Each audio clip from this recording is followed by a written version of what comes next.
You got the call. Welcome to the big leagues, kid.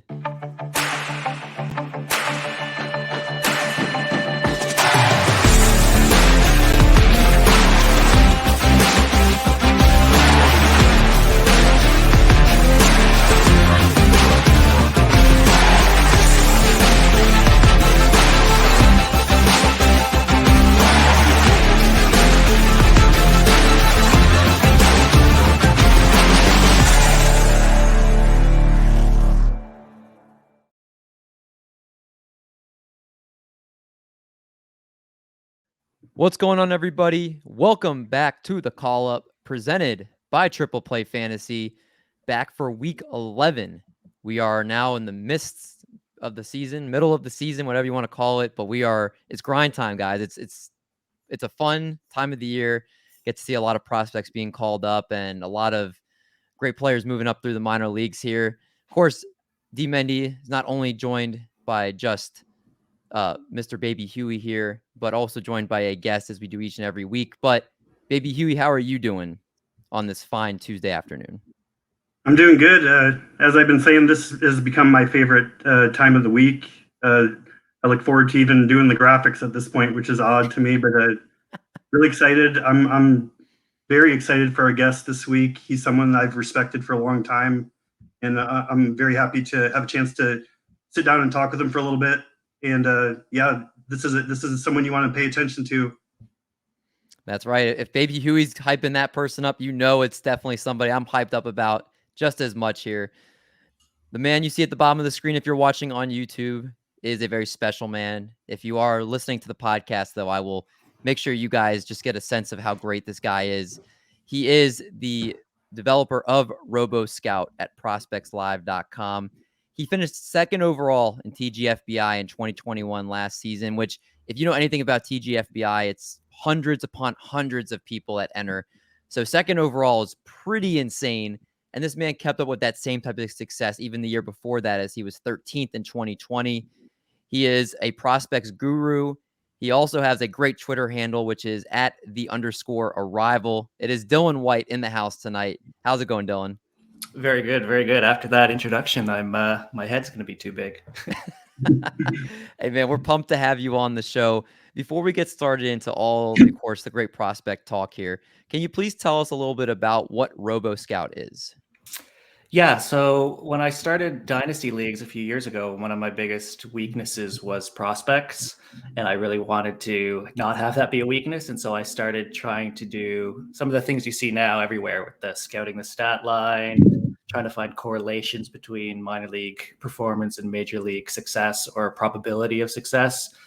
So I developed this thing. I used to tweet about it called it the formula, trademarked. And then Prospects Live approached me. They had some guys leave their dynasty team, like Jeff Ponce got hired Baseball America. They had a bunch of hires from there leave. And so they asked me to join the dynasty team. So I joined them and we brand it RoboScout now. It kind of, like I said, it takes minor league performance. It applies park factors.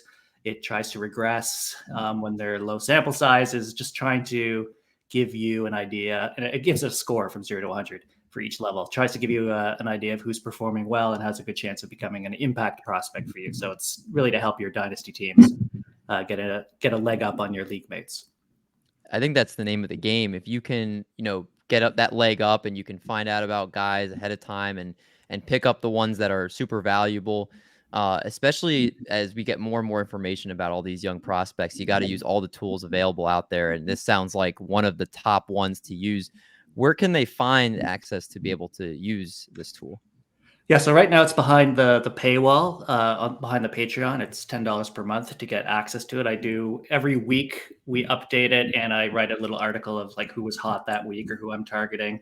Some of the problem is that a bunch of people in my leagues are also subscribers, so I end up getting beaten to the punch at a couple of my calls. But yeah, right now it's behind the Patreon.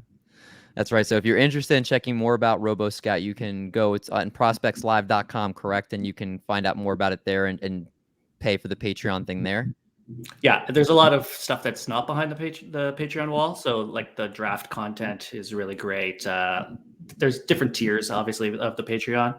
But yeah, you should be going there anyway, Prospects Live, if you're not already. And really quickly too, I want to jump in.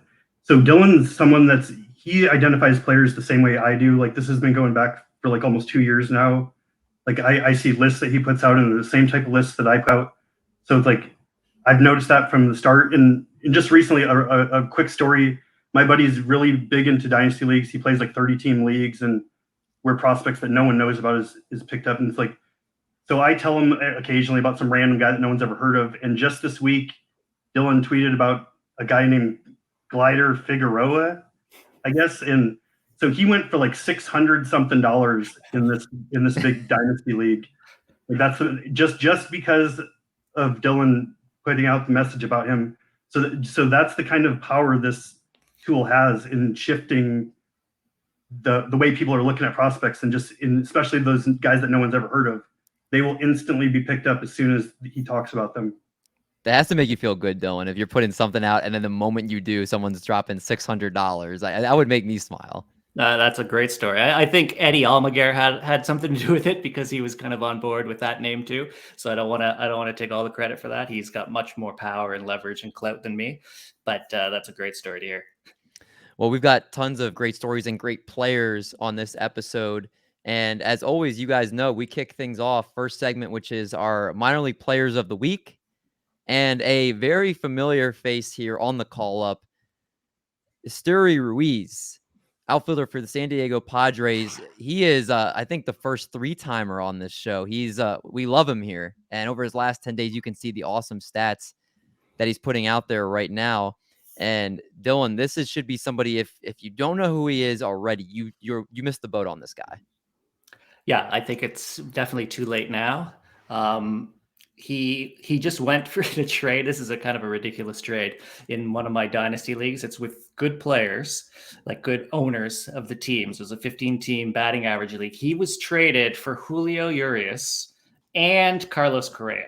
That was the trade that went down last week. So obviously someone really believes in Ruiz. A lot of the other owners were upset at the trade, but just kind of give you an idea of the value that people think that he may be able to provide. So on RoboScout, he was 100, which is the maximum you could get in AA, and in AAA so far, he's a 96. So he's basically tearing it up. Obviously, since you guys have talked about him before, he's a speed threat.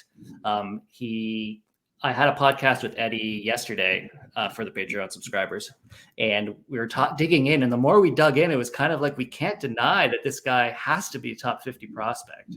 He could be Jonathan VR, Adalberto Mondesi.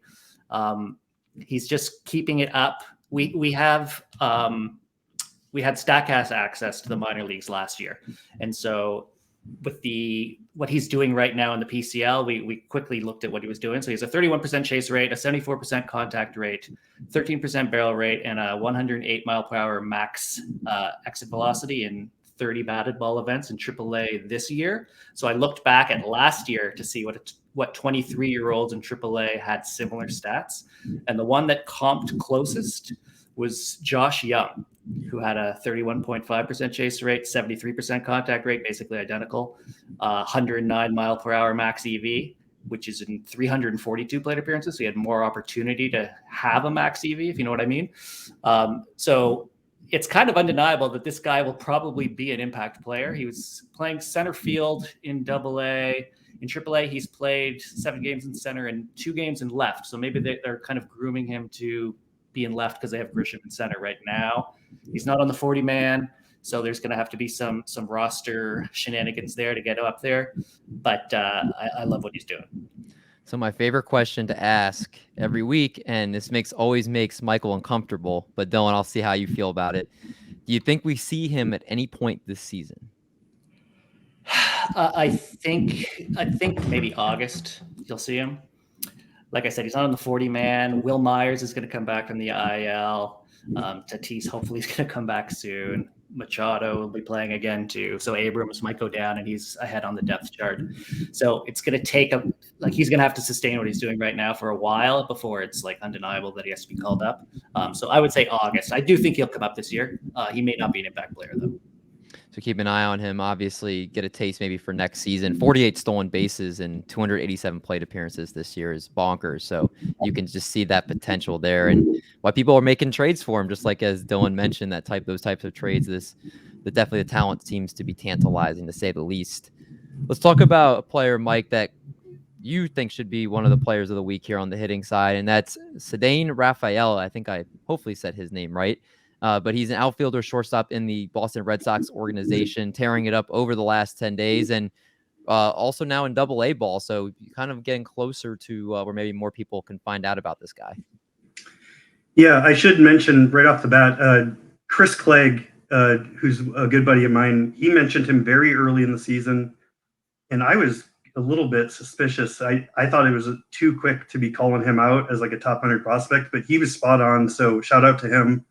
I like everything I'm seeing here. The scouting grades weren't there, aren't as easy to find coming into the season, I guess, but I'm seeing at least an above average hit tool, possibly plus.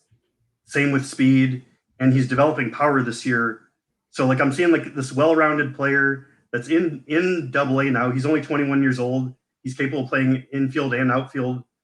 I like him quite a bit at this stage. The one thing I'm slightly concerned about is his low walk rate.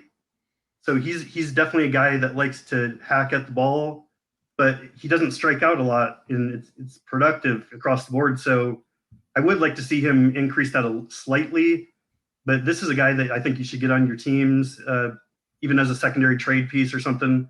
If you're rebuilding, I think he'll be like firmly on top 100 lists by the end of the year, across the board.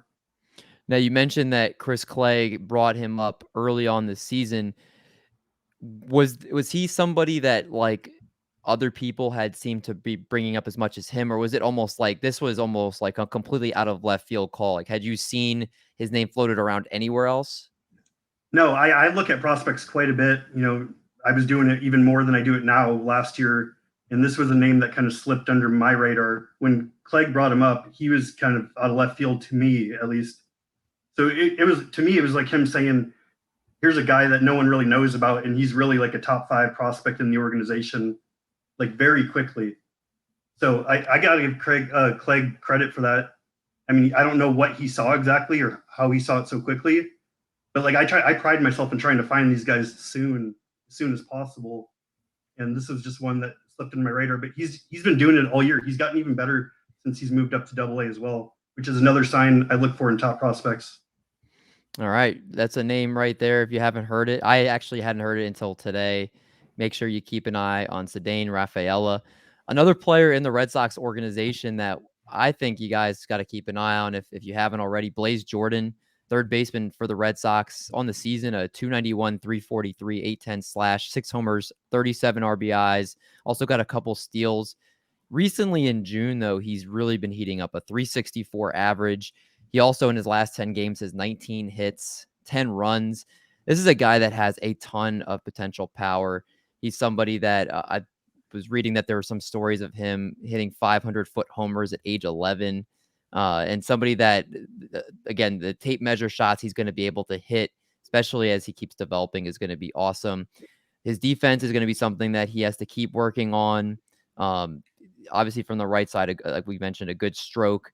Maybe he eventually goes from third to first, but he's got size, power, and could be one of those big sluggers when he eventually gets, called up to the bigs that you love watching him hit home runs on TV here. I don't think we probably would see him for another couple more years, obviously, as he's still a ways off. But Blaze Jordan is somebody that has gotten really hot, and I think could even potentially get promoted at some point this season to the next level here. I don't know if you guys have any thoughts on Blaze Jordan, but I definitely really like what I've been seeing from him recently. Yeah, we have Blaze Jordan at 110 in our latest top 500, which we released a couple weeks ago, and Ceddanne Rafaela is 116. I think those will reverse in our next update, but yeah, RoboScout gives Blaze Jordan a 70 and Rafaela an 82. Two great Boston Red Sox prospects. Still a couple of years away, but will make an impact at some point in the future here. Let's turn it to the pitching side. Let's talk about Ricky Tiedemann, who plays in the Toronto Blue Jays organization and has been looking really good down in A ball. And Dylan, what about Ricky has you pumped up about him? Yeah, I had to wear the Dunedin cap in honor of him for the podcast. He was drafted last year, 3rd round, lefty, 19 years old. He has an 87 RoboScored A high A. He had a 97 in low A. He's number 76 in our top 500. So he entered the top 100 quite quickly, probably one of the biggest risers, actually. In June, you can see all these numbers here. It's been ridiculous.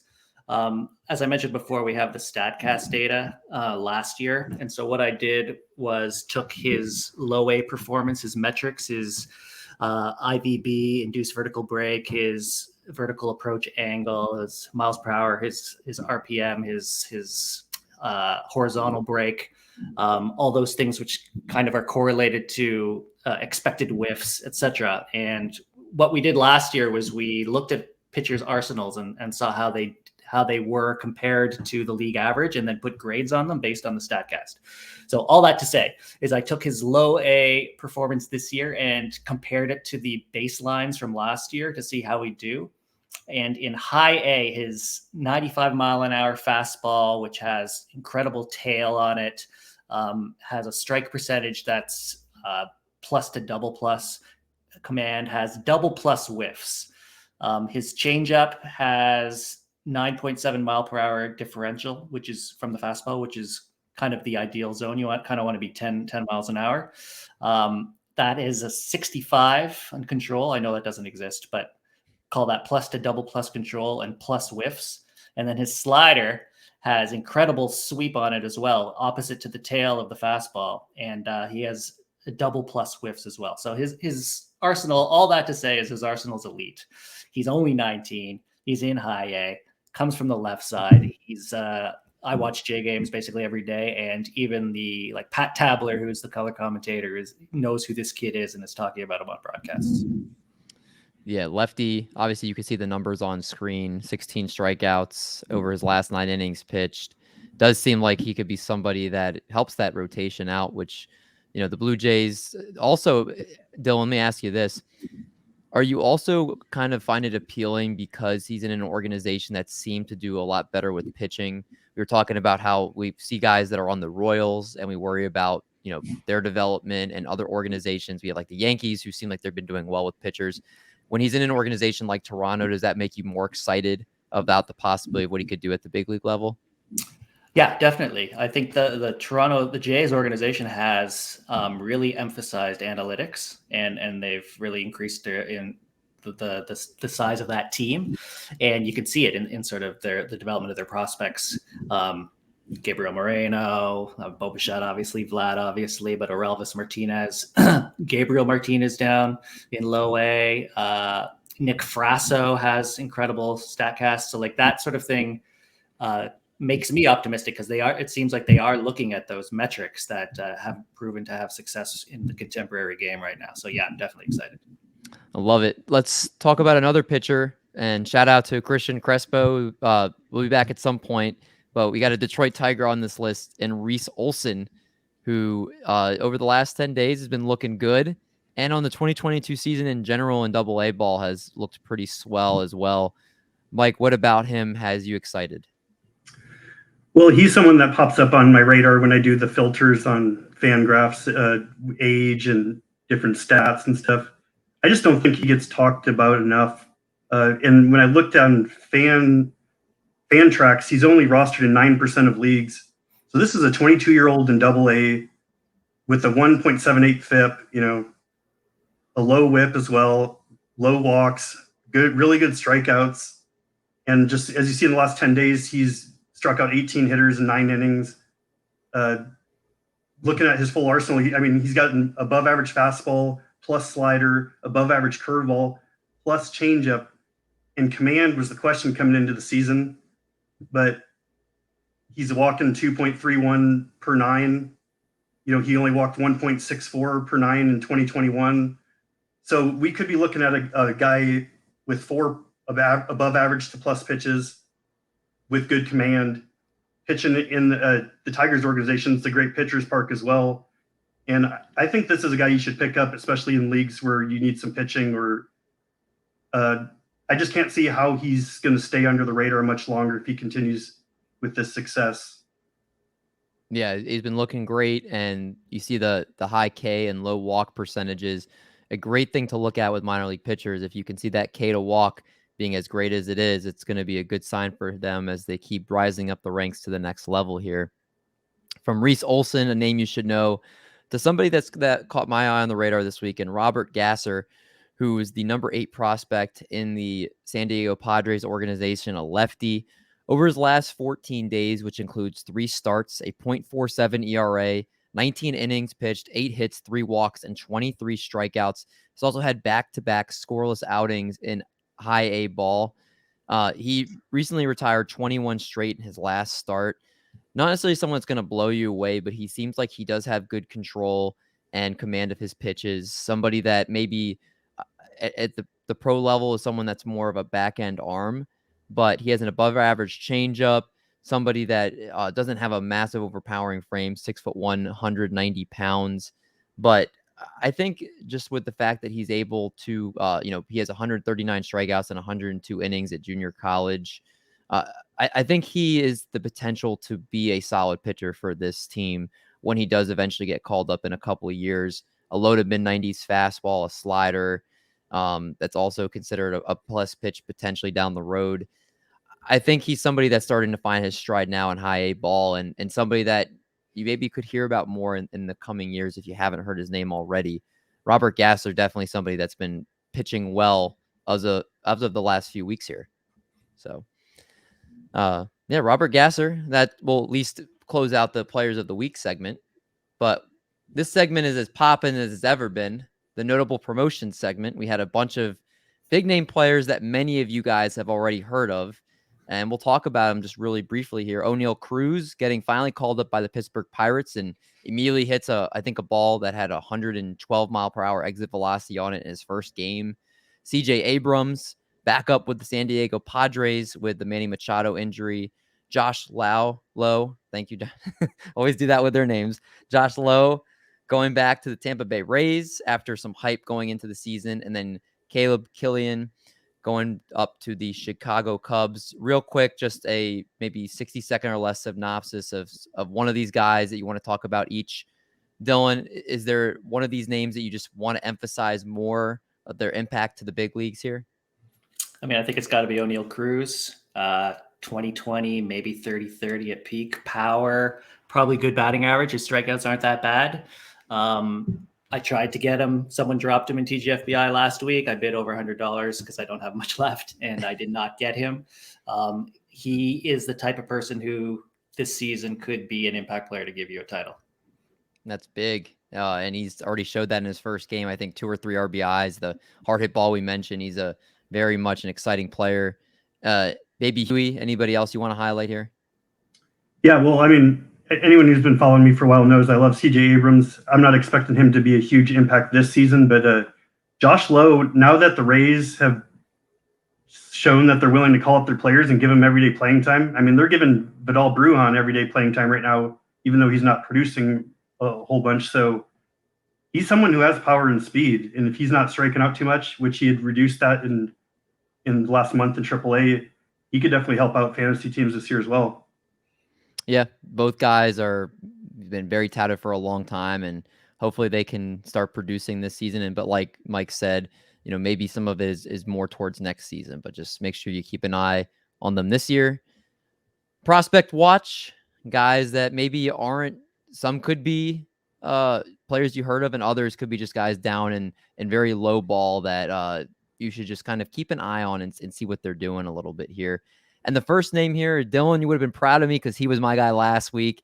And now that I know that he was your guy too for this week, I feel even better that I brought him up last week. But you'll talk about him a lot better than I did. So what else should we talk about? What should we know about with Elly De La Cruz?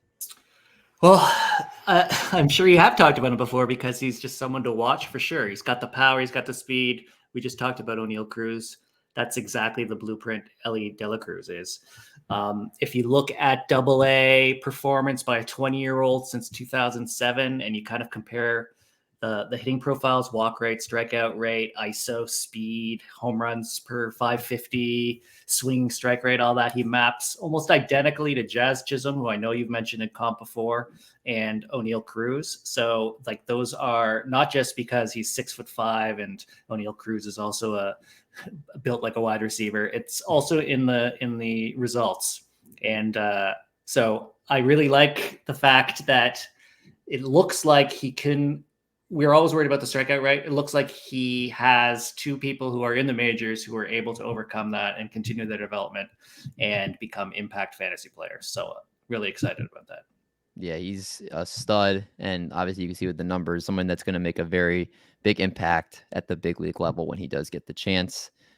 Mike, James Woods, I think he's making his debut on this program, and somebody that's another fantastic prospect in the Padres organization. Tell us a little bit about James Woods. So absolutely. He, as you can see, he's only has the 86 plate appearances this year, but hitting 303, 465, 515, showing the power and speed. What I'm most encouraged about is that 22% walk rate with the 16% strikeout rate. Obviously, I don't think that's sustainable, but this is a teenager who I really liked in the draft last year for his upside. The hit tool was the missing link. So he's already showing me signs that the hit tool is better than advertised. And he's got big power. Like he's one of these flashy guys like De La Cruz we just talked about. And the speed, I think, will go down a little bit as he ages. But this is like a 6'7", 240-pound lefty, 19-year-old who's not looking overmatched with the hit tool. It has massive power and speed. I saw a tweet yesterday. I forget who put it out, but they were basically saying this guy has the potential to be number one overall prospect down the line. And there's a lot of hurdles to clear, but that's the type of upside he carries if he can show that he's not overmatched, because he did strike out quite a bit in the complex league, but he's reduced his strikeout rate by almost in half at this point. So just the early signs I'm looking for a guy with massive upside to become a complete player. So I would target him aggressively in dynasty leagues. That's James Woods, outfielder in the San Diego Padres organization. Francisco Alvarez is almost the opposite of the two people that were mentioned earlier. He's somebody that very much known by not even the non-prospect mind, very much know Francisco Alvarez, catcher for the New York Mets, mostly a consensus top 10 prospect. In 2022 in general, a 284, 360, 567 slash, 15 home runs in 56 games in AA. Why I think it's kind of intriguing and why I put him in the watch section is over his last, I believe, 21 games, he's hit safely in 19 of them with 11 homers, 7 doubles, and 22 RBIs, and 852 slugging percentage. This is a guy that came in this season, 20 years old, the youngest player in the Eastern League on opening day, fewer than 600 minor league appearances. And we've seen so many players get called up from AA, I feel like, this year.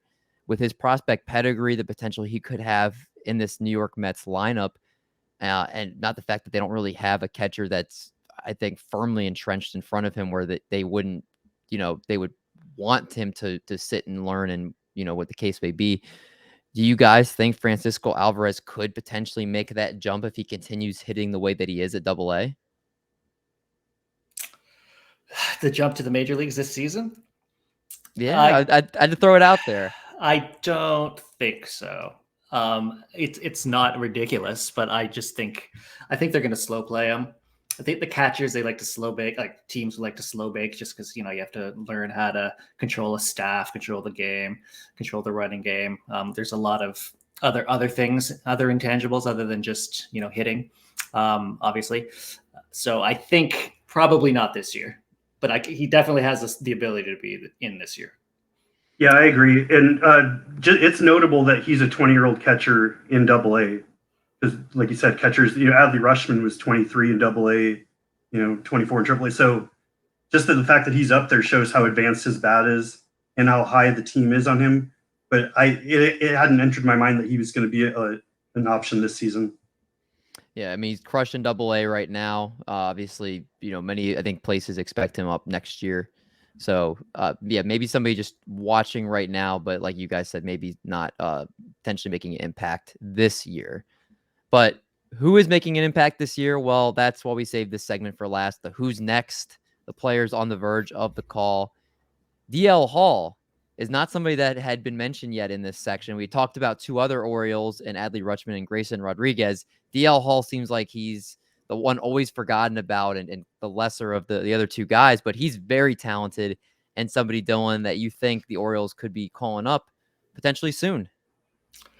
Yeah, he ended last year with a stress reaction in his elbow, and so people were a bit worried, obviously. And so I think we're kind of collectively holding our breaths this year to see how we do. But he seems to be back. He's hit 100 miles an hour on the fastball. He's a lefty, so that's especially great. The sliders in the mid 80s. His last two starts, he threw 82 and 89 pitches respectively. So he's built up. They're not babying his arm right now. There was some talk with, I think it was Mike Elias, about Jordan Westberg and Gunnar Henderson being called up to AAA. And then he was kind of being coy about DL Hall. And they sent Bruce Zimmerman down. So I think there is a possibility we'll see Hall. Well, we'll definitely see him this season, I believe.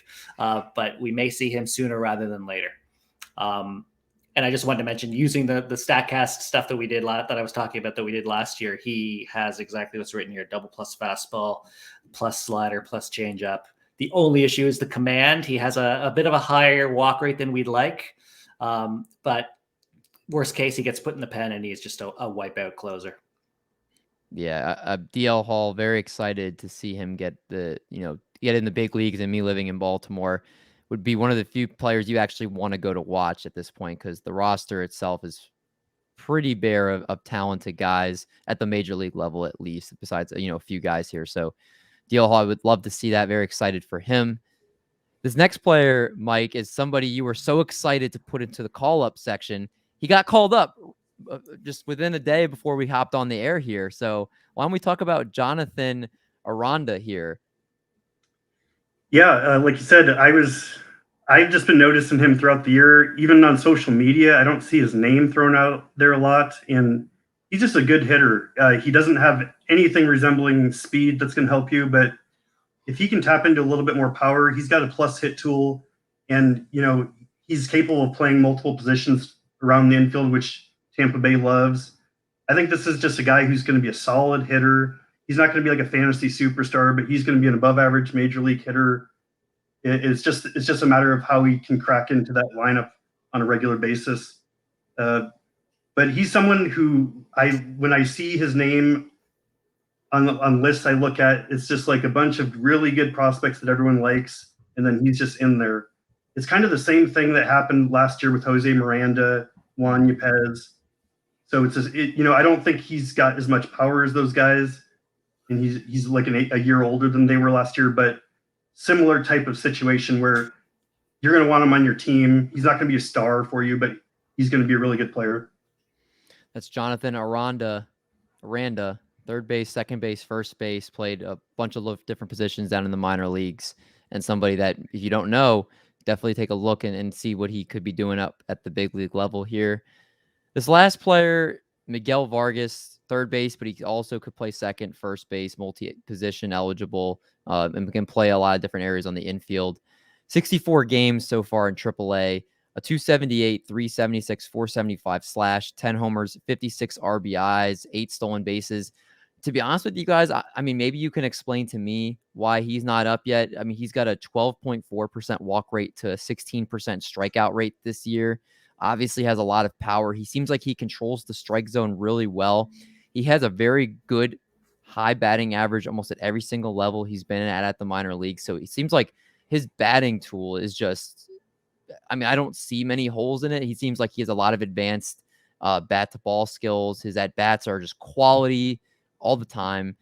Seems like he's just the ultimate bat that they could play at third base. And with Justin Turner struggling like he has this year, why would they not turn to the younger player here, who maybe Justin Turner could be more of a clubhouse guy and be impactful in that way. But it just seems silly to me at this point why this guy hasn't gotten a chance to be up with the Dodgers. Yeah, I think they have such an embarrassment of riches that they have so many options. Zach McKinstry, they got Gavin Lux still up. They're playing him all over the place. Edwin Rios. It's just like there's no need for them to rush and restart the clock. Maybe he'll be a trade piece for a final piece for them in their playoff run. But yeah, I agree. He's been at the top of RoboScout. Him, Nolan Gorman, and Vinny Pasquantino have kind of exchanged the top 3 spots every week. So definitely on board with you that he's tearing it up and there's nothing left to prove. I really like that you threw a little tease in there, Dylan. He could be a trade piece for an option for them down the stretch here. So now that's going to be in my mind. I mean, it makes sense. He's like I think MLB.com has like their 5th rated prospect. And yes, I mean, I would love to see him get a chance somewhere. So that's an interesting thought. But with that, we're going to wrap up week 11 up the call up here. Dylan, thanks so much for joining us, man. And if you could, please plug in all the great work you're doing, where they can find you on Twitter and any projects you might be working on. Yeah, just prospectslive.com. I forgot to mention one of the highlights of what we do is a thing called the Daily Sheet, where every day we report on like 50 names of minor leaguers and what they did the day before. That's in the $5 per month tier, but it's worth it just for that. Yeah, I'm on Twitter, the __arrival, and popping out RoboScout stuff every so often. Again, one of the best prospect minds out there. And if you want to check out RoboScout, again, I might go even look at it right now just because I think you sold me. It sounds awesome. I love how you have the rating system for it. And it sounds like another great tool for people that want to get more into prospects and get a jump on their league mates, like you mentioned earlier. Baby Huey, what about you? Anything that people need to find on Twitter from you, or anything that you're doing? I've actually taken a little bit of a hiatus from Twitter recently, but I'm going to get back in. I wanted to get rejuvenated. I've been grinding pretty hard for about 2 years straight, it seems like at this point. But I got another article coming up on Fantrax soon, and I'm going to start posting more, leaderboards and different, identifying different breakouts and stuff like that. So just thanks to everyone who stuck with me during my downtime here. And even with his downtime, he's going to be on the call up. Baby Huey is, I think, besides week 1, has been here every other week. So I think besides technical problems, but he wants to be here in those when he's having those technical problems. But thanks you guys for tuning in. Again, if you guys enjoy the call up, please make sure if you're watching on YouTube, you're subscribed to the channel and hit the notification bell so you never miss when an episode drops, usually every Wednesday morning. Also, it's in the podcast feed every Wednesday morning. So make sure if you want to listen to it, you're subscribed there. But for Dylan, for Mike, I'm D Mendy. We'll catch you guys for the call up in week 12.